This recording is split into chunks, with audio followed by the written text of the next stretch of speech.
வணக்கம் ஜோதிட நண்பர்களே. பொதுவாக ஜோதிடம் என்பது பலவிதமான அணுகுமுறைகளை கொண்டது. இது ஒரு கடல் மாதிரி பல விஷயங்களையும் உள்ளடக்கியதாக இருக்கும். அதனால தான் ஜோதிடத்தில் ஒவ்வொரு விஷயங்களையும் சரி, ஒவ்வொரு அமைப்புகளையும் சரி முக்கியமாக பார்க்கப்படும். அதாவது ஒரு ஜாதக கட்டம் என்பது பிறந்த தேதி மற்றும் நேர அடிப்படையில் உருவாக்கக்கூடியது. இதில் பிறந்த தேதி அப்படிங்கிறது நம்மளுடைய ஜென்ம ராசி, ஜென்ம நட்சத்திரத்தை சொல்லும். நேரம் அப்படிங்கிறது நம்மளுடைய ஜென்ம லக்னத்தை குறிப்பிடும். ஸோ இதை வச்சு தான் நம்ம இப்போது ஜென்ரலாக இந்த ராசி நட்சத்திர பலன்கள், இப்போது லக்ன பலன்கள் அப்படிங்கிறதையும் பார்த்துக்கிட்டு வரோம். பொதுவான வகையில் இதுதான் அதிகமாக பேசப்படுது. ஆனால் ஜோதிடத்தை பொறுத்த வரைக்கும் கிரக அமைப்புகள் தான் ரொம்ப ரொம்ப முக்கியம். இங்கே வந்து ஜஸ்ட்டு தேதி மற்றும் நேரத்தோடு நிற்கிறது இல்லை, மாதம் மற்றும் வருடம் அப்படிங்கிற அமைப்புகளும் உடன் இருக்கத்தான் செய்யுது. ஸோ கிரக அமைப்புகள் நாள், வாரம், மாதம், வருடம் அப்படிங்கிற அமைப்புகளில் பிரிக்கப்பட்டும் இருக்குது. அதாவது ஒவ்வொரு கிரகமும் சூரியனை சுற்றி வரக்கூடிய அந்த முழுமை பெறக்கூடிய அந்த அமைப்புகளின் படி ஒவ்வொரு கிரகங்களும் இப்படி நாளின் அடிப்படையிலும், மாதத்தின் அடிப்படையிலும், வாரங்களின் அடிப்படையிலும், வருடங்களின் அடிப்படையிலும் பிரிக்கப்பட்டிருக்கு. பட் இதில் பிரதானமாக பொதுவான வகையில் எல்லாருக்கும் தெரிஞ்சிருக்கிற இந்த ராசி நட்சத்திர அமைப்புகள் மற்றும் இப்போதைக்கு லக்ன அமைப்புகள் அப்படிங்கிறது கூடுதலாக தெரிஞ்சுக்கிட்டு இருக்கும். அண்ட் நம்ம சேனல்லையே பார்த்தோம்னா இந்த ராசிகளுடைய பொதுவான தன்மை என்ன அப்படிங்கிறத போட்டிருக்கோம், லக்னங்களுடைய பொதுவான தன்மை என்ன அப்படிங்கிறதையும் போட்டிருக்கோம். அது தவிர ராசி மற்றும் லக்னங்களுடைய காம்பினேஷன் எப்படி இருக்கும் அப்படிங்கிறதையும் ஒரு சீரீஸாக பண்ணிக்கிட்டு இருக்கும். அது பாதி முடிஞ்சிருக்கு. அது ரொம்ப பெரிய சீரீஸ் அப்படிங்கிறதுனால டைம் கிடைக்கும் போதெல்லாம் அப்டேட் பண்ணிகிட்ருக்கோம். பட் அதை கம்ப்ளீட் பண்ணிவிடுவோம். ஸோ இப்படி ராசி மற்றும் லக்னங்களுடைய காம்பினேஷன் என்ன அப்படிங்கிறதும் பொதுவான வகையில் சொல்லிகிட்டு இருக்கோம்.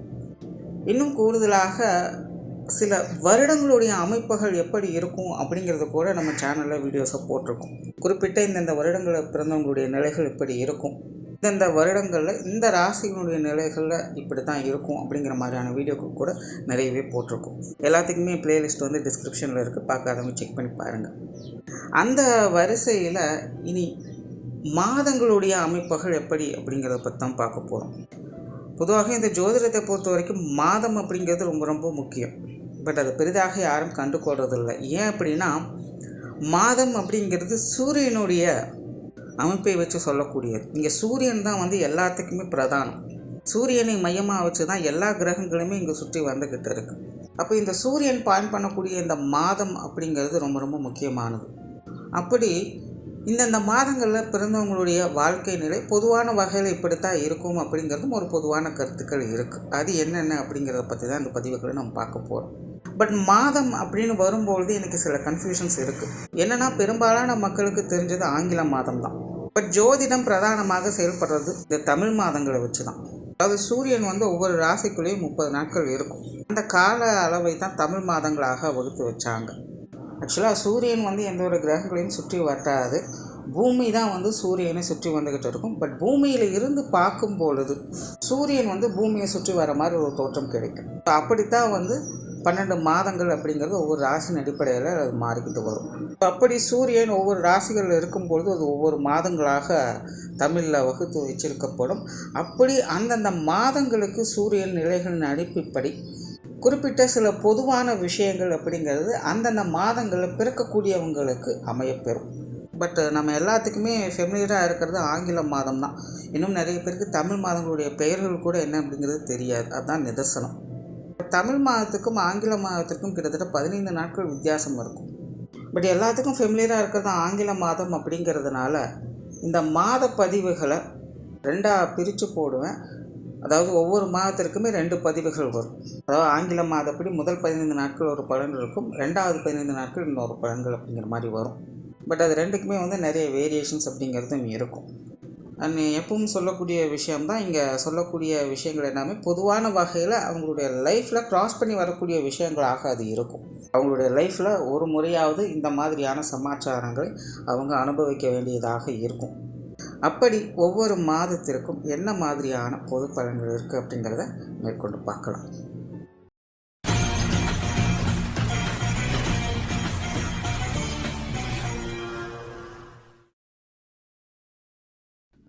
ஏப்ரல் 1 முதல் ஏப்ரல் 14ஆம் தேதி வரையில் பிறக்கக்கூடியவர்களுக்கு இந்த காலகட்டங்களில் பிறக்கக்கூடியவங்களை வெகுஜன பிரியர்கள் அப்படின்னு சொல்லலாம். அதே நேரம் தனிப்பட்ட முறையில் இவங்க வந்து ஒரு சுகவாசிகள். வாழ்க்கையில் அந்தந்த கால நேரத்திற்கு ஏற்ப விஷயங்களை அனுபவித்து சுகபோகங்களோட வாழணும் அப்படின்னு நினைக்கக்கூடியவங்க. இன்னும் சொல்லணும் போனால் அந்த மாதிரியான நிலைகளில் தன்னை தக்க வைத்து கொள்ளக்கூடியவர்களாகவும் இருப்பாங்க. அதாவது இவங்க வந்து தன்னுடைய நிலைமைகள் இப்படி இருக்குது இப்படி இல்லை அப்படிங்கிறத பற்றியெல்லாம் இவங்க யோசிக்க மாட்டாங்க. என்ன இருந்தாலும் சரி இல்லைனாலும் சரி இவங்களுக்கு தேவையான விஷயங்களை அனுபவிக்கக்கூடிய அமைப்பை பெற்றவங்களாக இருப்பாங்க. அதே போல் இவங்களை வந்து ஒரு யதார்த்தமான மனிதர்கள், கலகலப்பான மனிதர்கள் அப்படின்னு சொல்லலாம். பொது வாழ்க்கையில் ஈடுபடக்கூடிய அமைப்புகள் இவங்களுக்கு உண்டு. அரசியல் அனுபவம், ஆன்மீக அனுபவம், தொண்டு நிறுவனங்களில் பணிபுரியறது, இல்லைன்னா சர்வீஸ் ஓரியன்டான வேலைகளில் ஈடுபடுறது, இந்த மாதிரியான அமைப்புகளை இவங்களுக்கு தானாகவே தேடி அமையும். கொஞ்சம் புத்தி சாதுரியம் மிக்கவர்கள் அப்படின்னு கூட சொல்லலாம். ஏன்னா இவங்களுடைய செயல்பாடுகளில் பார்த்திங்கன்னா ஒரு மறைமுகமான வேலைப்பாடுகள் அப்படிங்கிறது இருக்கும். அதே போல் நல்ல சென்டிமெண்ட்டான நபர்கள் அப்படின்னு கூட சொல்லலாம். குடும்ப வாழ்க்கையை அதிகம் விரும்பக்கூடியவங்க அப்படின்னு சொல்லலாம். குறிப்பாக வாழ்க்கை துணை, குழந்தைகள் சார்ந்த விஷயங்கள், காதல் சம்பந்தப்பட்ட விஷயங்கள்லாம் அதிக ஈடுபாடுகளை காட்டக்கூடியவங்களாக இருப்பாங்க. அவ்வளோ சீக்கிரம் இவங்களை வந்து விட்டு கொடுக்கவும் மாட்டாங்க. அதே போல் உடன்பிறப்புகள் மற்றும் பெற்றோர்கள் சம்பந்தப்பட்ட விஷயங்களில் கூட இவங்க ஒரு தனி அக்கறை காட்டக்கூடியவங்களாகவே இருப்பாங்க. அதாவது அவங்களுடைய நிலைகளுக்கு ஏற்ப அதற்குண்டான விஷயங்களை வந்து இவங்க கரெக்டாக சூழ்நிலைக்கு தகுந்த மாதிரி அதை செயல்படுத்தி கொள்வாங்க. அதனால் பெரும்பாலும் இந்த குடும்ப விஷயங்கள், குடும்ப காரியங்கள், குடும்ப அமைப்புகள் மேலே அவங்களுக்கு ஈடுபாடுகள் அதிகமாகவே இருக்கும். விடாமுயற்சி உடையவங்க அப்படின்னு சொல்லலாம். இருந்தபோதிலும் இவங்களுடைய வாழ்க்கை நிலை அப்படிங்கிறது கொஞ்சம் போராட்ட நிலைகளில் தான் இருக்கும்.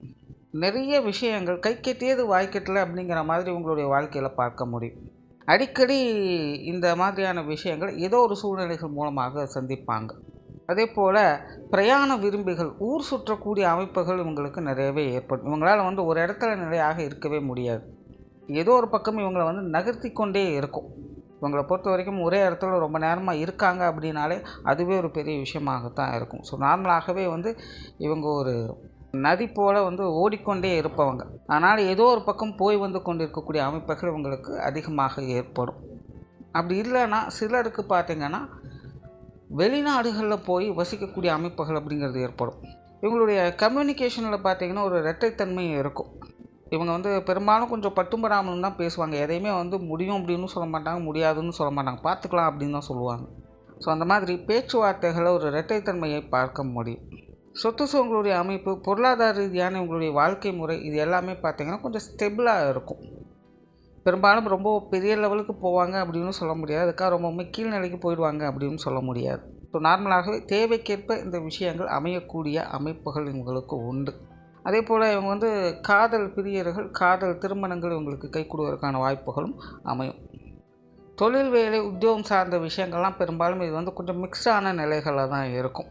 அதாவது காலநிலைகள் பார்த்திங்கன்னா இவங்களுக்கு கொஞ்ச நாளைக்கு உங்களுடைய தொழில், வேலை, உத்தியோக ரீதியாக நல்ல முன்னேற்றங்கள், டெவலப்மெண்ட்டை கொடுத்துக்கிட்டு இருக்கும். ஆனால் திடீர்னு பார்த்திங்கன்னா அப்படியே டவுன் சைட் ஃபால் ஆக ஆரம்பிக்கும். கொஞ்சம் நாளைக்கு அப்படியே போய்கிட்டு இருக்கும். ஸோ இந்த ஏற்ற இறக்கங்கள் அப்படிங்கிறது உங்களுடைய தொழில், வேலை, வாழ்க்கையில் அதிகமாக பார்க்க முடியும். ஆனால் தன் விருப்பப்படி வேலை செய்யக்கூடிய அமைப்புகள் இவங்களுக்கு உண்டு. தனக்கு பிடித்த விஷயங்களுக்கு முக்கியத்துவம் கொடுப்பாங்க. பிடிக்காத விஷயங்களை பற்றி இவங்க அவ்வளோ சீக்கிரம் யோசிக்க மாட்டாங்க. பொது வாழ்க்கையில் அதிக ஈடுபாடுகள் காட்டக்கூடியவர்களாக இருந்தாலும் கூட இந்த உற்றார உறவினர்கள், நண்பர்கள் சார்ந்த விஷயங்கள் அப்படின்னு வரும்பொழுது இது எப்போவுமே கொஞ்சம் கான்ட்ரவர்சியாகவே உங்களுக்கு வேலை செய்யும். அதாவது இந்த உறவுகள் சம்மந்தப்பட்ட விஷயங்களை பொறுத்தவரை இது வந்து சரியா தவறா அப்படின்னு ஜட்ஜ் பண்ணவே முடியாது. காலத்திற்கு ஏற்ப, சூழ்நிலைகளுக்கு ஏற்ப அது மாறி மாறி செயல்பட்டுக்கிட்டே தான் இருக்கும். ஸோ இவங்களும் அவங்களுடைய விஷயங்கள், காரியங்கள் அப்படின்னு வரும்பொழுது அடிக்கடி மாற வேண்டிய சூழ்நிலைகள் இருக்கும். அதீதமான நம்பிக்கை அப்படின்னு இவங்களுக்கு அவங்களுடைய விஷயங்கள் ஏற்பட்டது அப்படின்னா அது கண்டிப்பாக ஏதாவது ஒரு வருத்தம் தரக்கூடிய அமைப்புகளை போய் முடியும். அதுக்காக சுத்தமாக அவங்கள நம்பாமலே இவங்க பாட்டுக்கு தான் தோன்றித்தரமாக ஏதாவது செஞ்சுக்கிட்டு இருக்காங்க அப்படின்னா பிற்காலத்தில் அன்னைக்கு அவங்க சொன்னாங்க கேட்டுக்கலாமே அப்படின்னு வருத்தப்படக்கூடிய அமைப்புகளும் இவங்களுக்கு ஏற்படும். ஸோ இது வந்து இந்த உற்றார் உறவினர்கள், நண்பர்கள் அப்படின்னு வரும்பொழுது கொஞ்சம் சூழ்நிலைகளுக்கு தகுந்த மாதிரி இவங்களும் கொஞ்சம் அனுசரித்து போய்க்கிறது அப்பப்போ நல்லது. ஆனால் அவங்க விஷயங்களில் ஈடுபாடுகளை அதிகம் காட்டக்கூடிய, இன்னும் சொல்ல போனால் இந்த உறவினர்கள் வகையில் அதிக ஈடுபாடுகளை காட்டக்கூடியவங்களாக இருப்பாங்க. பட் எது எப்படி இருந்தாலும் இதை வந்து சூழ்நிலைக்கு தகுந்த மாதிரி இவங்களும் கொஞ்சம் அனுசரித்து போய்ப்பது நல்லது. இயற்கையாகவே ஆன்மீக பலம் பெற்றவங்களாக இருப்பாங்க. இதனால் இந்த மாதங்களில் பிறக்கக்கூடியவங்களுக்கு ஏதாவது ஒரு வகையில் ஆன்மீக தொடர்புகள் அப்படிங்கிறது ஏற்பட்டும். இளம் வயதுலேருந்தே பார்த்திங்கன்னா நிறைய கோயில் குளங்கள் அப்படிங்கிற விஷயங்களை நோக்கி போகக்கூடியவங்களாக இருப்பாங்க, அல்லது கோவில் திருப்பணிகளை செய்யக்கூடிய அமைப்புகளை பெற்றவங்களாக இருப்பாங்க, யோக சாதனங்களை மேற்கொள்ளக்கூடியவங்களாக இருப்பாங்க. அப்படி இல்லைன்னா இவங்களுடைய அந்திம காலங்கள்லாம் பார்த்திங்கன்னா துறவரம் மேற்கொள்ளக்கூடிய அமைப்புகள் கூட உங்களுக்கு ஏற்படும். ஒன்றும் லைஃப் லாங் பார்த்திங்கன்னா ஒரு நார்மலான பக்தி நெறி சார்ந்த விஷயங்களை செயல்படுத்தக்கூடியவங்களாக இருப்பாங்க. அப்படி இல்லைன்னா தன்னுடைய அந்திம காலத்தில் முழுக்கவே ஆன்மீகத்திலே மூழ்கி இருக்கக்கூடியவங்களாகவும் இவங்க இருப்பாங்க. ஸோ நார்மலாகவே இந்த ஆன்மீக செயல்பாடுகள் அப்படிங்கிறது இவங்ககிட்ட அதிகமாக வேலை செய்யும். அதே போல் கலை உணர்வு மிக்கவர்களாகவும் இருப்பாங்க. ஸோ ஓவராலாக இந்த ஏப்ரல் மாதம் 1 முதல் 14ஆம் தேதி வரையில் பிறக்கக்கூடியவங்க இயற்கையாகவே ஒரு நல்ல மனிதர்கள் அப்படின்னு சொல்லலாம். பட் இவங்களுடைய வாழ்க்கை சூழ்நிலைகள் நிறைய தடை தாமதங்களை சந்திக்கிறதுனால ஒரு ஸ்லோ டெவலப்மெண்ட்டை தான் அதிகம் இவங்க பார்த்துக்கிட்டு வருவாங்க. பொறுத்தார் பூமி ஆழ்வார் அப்படின்னு சொல்லுவாங்க. அந்த நிலை இவங்களுக்கு பொருத்தமானதாக இருக்கும். நன்றி, வணக்கம், வாழ்க வளமுடன்.